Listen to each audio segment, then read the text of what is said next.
अस्सलाम वालेकुम नाज़रीन इकराम, मैं हूं हसनैन अली और आप देख रहे हैं मेरा यूट्यूब चैनल।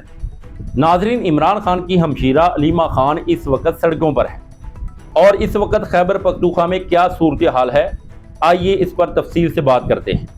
सबसे पहले मैं आपके सामने एक सहाफ़ी की ट्वीट रखना चाहता हूं, इसके बाद मैं आपको मज़ीद अहम अपडेट दूंगा। ये ट्वीट मोहम्मद फ़हीम की है। ये तहरीके इंसाफ के कोई ख़ास हामी सहाफ़ी नहीं समझे जाते, बल्कि इन्हें एक गैर जानबदार और सवाल उठाने वाले सहाफ़ी के तौर पर देखा जाता है। अब वो क्या कहते हैं? वो कहते हैं कि बटग्राम में अलीमा खान का भरपूर इस्तकबाल हुआ है। उन्होंने सवाल उठाया कि अगर इमरान खान की बहन के इस्तकबाल के लिए इतने लोग निकल आए हैं तो फिर इमरान खान के लिए कितने लोग निकलेंगे। इसके साथ उन्होंने वो वीडियोज़ भी शेयर की जो एक बाज़ार की है। अब ज़रा अंदाज़ा कीजिए, ये कोई ऐसा प्रोग्राम नहीं था जिसमें MPs या MNs की ड्यूटी लगाई गई हो या फिर सूबाई हुकूमत के वसाइल इस्तेमाल किए जा रहे हों। यहाँ इमरान खान की बहन खुद अवाम के दरमियान पहुँची और अपने तौर पर लोगों से मुलाकात की है। अब हर एक सहाफ़ी जो खैबर पख्तूनख्वा से तल्लक रखता है वो यही सूरत हाल बता रहा है। अब मैं आपको बताता हूँ कि अलीमा खान इस वक्त क्या कर रही हैं, वो कहाँ गई। वो बटग्राम के मुख्तलिफ इलाकों में पहुंची हैं, वहां उन्होंने लोगों से मुलाकात की और इनसे तफसील से बातचीत की है। उन्होंने लोगों से क्या कहा? उन्होंने कहा कि देखिए, अगर आपकी आज़ादी के लिए इमरान खान जेल में बैठ सकता है तो फिर आप क्यों खड़े नहीं हो सकते। ये पहली बात थी। इसके बाद उन्होंने इमरान खान का पैगाम भी लोगों तक पहुँचाया। उन्होंने कहा कि इमरान खान ने पैगाम दिया था कि इस जालिम निज़ाम की गुलामी कबूल ना करें, वरना तुम्हारी आने वाली नस्लें भी इसी गुलामी के ऊपर मजबूर हो जाएंगी। यानी अलीमा खान इस मामले पर तफसील से बात कर रही हैं। इसके बाद उन्होंने भारत में होने वाले एहतजाज का भी हवाला दिया। उन्होंने कहा, देखें, भारत में बच्चे अपने हकूक़ के लिए सड़कों पर निकले, आखिरकार मोदी हुकूमत को इन्हें हकूक़ देने पड़े। उन्होंने कहा कि इन बच्चों पर लाठीचार्ज भी हुआ, लेकिन हुकूमत ने माफ़ी भी मांगी और एक वजीर ने इस्तीफ़ा भी दे दिया है। फिर उन्होंने कहा, यहाँ तो कोई बेशरम इस्तीफ़ा भी नहीं देता। अब जाहिर है यहाँ जो कुछ होता है वो आप सब जानते हैं। यहाँ पर तो गोलियाँ चलाई जाती हैं, सीधी गोलियाँ मारी जाती हैं। लेकिन दूसरी तरफ एक और अहम बात भी है। आप जानते हैं कि पाकिस्तान तहरीके इंसाफ ने 5 अगस्त को जलसा करना है। ये जलसा खैबर पख्तूनख्वा में होगा, जहाँ मोटरवे के करीब जगह भी देख ली गई है। आज खैबर पख्तूनख्वा से मुख्तलिफ विजुअल्स भी सामने आए हैं। वहाँ बैनर्स लगा दिए गए हैं। इन बैनर्स के ऊपर तहरीके इंसाफ की क़यादत की तस्वीर मौजूद हैं और इनके ऊपर इस जलसे को फैसला कुन जलसा करार दिया गया है। लिखा गया है कि ये फैसला कुन जलसा पेशावर में होगा और मकाम होगा पेशावर मोटरवे टूल प्लाजा। इसके साथ 2 मुतालबात भी नुमाया किए गए, रिलीज़ इमरान खान एंड बुशरा बीबी। यहाँ 2 बातें बनती हैं। पहली बात ये कि अगर आप उसे फैसला कुन जलसा कह रहे हैं तो फिर बाद में ये नहीं होना चाहिए कि आप कहें कि हम मज़ीद जलसे करेंगे या फिर कहें कि ये आखिरी जलसा था, क्योंकि अगर इसके बाद भी यही सिलसिला चलता रहा तो आपके अपने कारकुन, आपके अपने वर्कर्स यही बैनर्स उठाकर आपसे सवाल करेंगे। दूसरी बात ये कि इमरान खान और बुशरा बीबी की रिहाई के साथ साथ तहरीके इंसाफ के दूसरे कैदी रहनुमाओं की भी रिहाई का मुतालबा ज़रूरी होना चाहिए, जैसे शाह महमूद कुरैशी साहब, डॉक्टर यास्मीन राशिद साहब, उमर सरफराज चीमा साहब, महमूद रशीद साहब, एजाज चौधरी साहब। ये सब इस वक्त कोट लखपत जेल में मौजूद हैं। इसके अलावा तहरीके इंसाफ के वो तमाम कारकुन भी जिनके बारे में मैं हमेशा बात करता हूँ कि आपको याद होगा, एक वक्त में नारे लगते थे कि जवानियाँ लुटाएंगे इमरान खान के लिए। आज मैं यही बात कहता हूँ कि पिछले 2-3 साल में पाकिस्तान भर में जितने मुकदमात हुए, ज़रा इनके ऊपर नज़र डालें, आपको अंदाज़ा होगा इसमें कितने नौजवान शामिल थे। पाकिस्तान के नौजवानों ने इमरान खान के मौक़िफ़ के लिए अमली तौर के ऊपर अपनी जवानियाँ कुर्बान की हैं, अपनी जवानियाँ लुटाई हैं। इसलिए ये नहीं कहा जा सकता कि लोग साथ नहीं हैं। इसीलिए मैं कहता हूँ कि तमाम असीरान की रिहाई का मुतालबा भी होना चाहिए।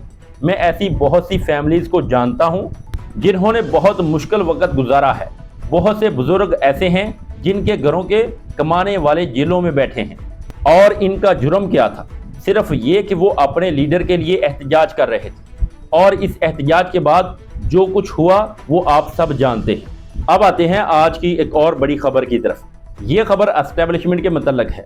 آپ جانتے ہیں کہ 9 مئی کے ریڈیو پاکستان کیس کی سماعت کل سے شروع ہونے والے ہفتے میں ہے۔ وہ آئینی عدالت میں ٹیک اپ ہو گئی ہے۔ اب اس میں کہا جا رہا ہے کہ خیبر پختونخوا حکومت اس کیس کے اوپر اثر انداز ہو رہی ہے، اور یہ وہ کیس ہے جس میں سہیل افریدی صاحب بھی نامزد ہے۔ اسی لیے مطالبہ کیا جا رہا ہے کہ اس کیس کو خیبر پختونخوا سے منتقل کر کے کسی اور جگہ بھیج دیا جائے۔ آج 4 سدہ سے ایک اور بڑی بریکنگ نیوز بھی سامنے آئی ہے۔ آپ جانتے ہیں کہ اسٹیبلشمنٹ ہمیشہ یہ کہتی ہے کہ 9 مئی فوج کا کیس نہیں ہے بلکہ پاکستان کی عوام کا کیس ہے۔ یہ بات وہ صرف عوام سے ہی نہیں بلکہ آف دی ریکارڈ بھی یہی موقف دیتے ہیں، ڈی جی ISPR بھی یہی کہتے ہیں۔ لیکن جب بھی 9 مئی کے متعلق کوئی فیصلہ آتا ہے تو ظاہر ہے اسٹیبلشمنٹ اسے اپنے لیے اہم سمجھتی ہے۔ اب 9 مئی کے مقدمات میں 4 سدہ کے ایڈیشنل جج سیشن جج نے آج ایک صوبائی وزیر، چند ارکان صوبائی اسمبلی اور معاون خصوصی برائے جیل خانہ جات خیبر پختونخوا کو بری کر دیا ہے۔ ان میں افتخار اللہ جان صاحب شامل ہیں، فضل شکور خان صاحب شامل ہیں، ارشد عمر زئی صاحب شامل ہیں اور خالد خان صاحب بھی شامل ہیں۔ عدالت نے آج ان کو بری کر دیا ہے۔ تحریک انصاف پہلے دن سے یہی کہہ رہی ہے کہ عدالتوں کو آزادانہ کام کرنے دیا جائے۔ ان کا کہنا ہے کہ جب عدالتیں آزاد ہو کر فیصلے کرے گی تو بہت سے مقدمات خود بخود ختم ہو جائیں گے۔ اب جب یہ فیصلہ آیا تو ظاہر ہے تحریک انصاف سیاسی طور پر بھی اسے اپنے حق میں استعمال کرے گی۔ وہ یہی کہے گی کہ ہم پہلے دن سے کہتے تھے کہ عدالتوں میں آئیں، اور جب عدالت میں آئے تو عدالت نے ہمیں بری کر دیا۔ میرا خیال ہے کہ شاید اس فیصلے کے اوپر اسٹیبلشمنٹ کو اعتراض ہو۔ اب آتے ہیں ایک اور اہم خبر کی طرف۔ آپ جانتے ہیں کہ جب MQM سرگرم ہوتی ہے تو اس کے پیچھے کوئی نہ کوئی مقصد ضرور ہوتا ہے۔ پہلے خبر سن لیجئے پھر بات آگے کرتے ہیں۔ آپ جانتے ہیں کہ مصطفیٰ کمال صاحب نے پریس کانفرنس کی تھی۔ انہوں نے کہا تھا کہ ایک وفاق 4 صوبوں والا نظام اب نہیں چل سکتا اور ہم جلد سڑکوں کے اوپر آئیں گے۔ آج MQM پاکستان نے سندھ حکومت کی 18 سالہ بد انتظامی کے خلاف احتجاج کا اعلان کر دیا ہے۔ انہوں نے کہا کہ اب فیصلہ سڑکوں پر ہوگا اور اس کا آغاز شاہ فیصل ٹاؤن سے کیا گیا ہے۔ شاہ فیصل کالونی کی عیدگاہ گراؤنڈ میں آج پہلا احتجاجی جلسہ رکھا گیا ہے۔ یہ بھی بتایا گیا ہے کہ مصطفیٰ کمال سمیت MQM پاکستان کی مرکزی قیادت خطاب کرے گی۔ اب سوال یہ ہے کہ مصطفیٰ کمال اکیلے شریک ہوں گے یا خالد مقبول صدیقی بھی اس کے ساتھ ہوں گے۔ یہ والا معاملہ 2 طرح کا ہے۔ پہلی بات یہ ہے کہ MQM خود بھی اندرونی طور کے اوپر اختلافات کا شکار ہے۔ آپ جانتے ہیں کہ مصطفیٰ کمال خالد مقبول صدیقی کے بارے میں کس قسم کی زبان استعمال کرتے ہیں اور خالد مقبول صدیقی بھی ان کے بارے میں کیا موقف رکھتے ہیں۔ ظاہر ہے اس وقت مصطفیٰ کمال کو اسٹیبلشمنٹ کے قریب سمجھا جاتا ہے۔ نمبر 2، یہ جو پیپلز پارٹی کی بد انتظامی اور یہ 18 سال کا معاملہ ہے، ذرا اس کے اوپر غور کریں۔ بڑی دلچسپ بات یہ ہے کہ وفاق میں آپ اسی پیپلز پارٹی کے ساتھ حکومت میں ہیں، یعنی آپ حکومت میں بھی ہیں اور وہ بھی پیپلز پارٹی کے ساتھ، آپ ان کے اتحادی ہیں، لیکن کراچی میں جا کر انہی کی بد انتظامی کے خلاف بولنا شروع ہو جاتے ہیں۔ یہ بالکل ویسے ہی ہے جیسے آزاد کشمیر کے انتخابات میں مسلم لیگ نون اور پیپلز پارٹی ایک دوسرے کے خلاف بیان بازی کر رہی ہے۔ کوئی کہتا ہے کہ میں یہ کروں گا، کوئی کہتا ہے کہ میں وہ کر دوں گا۔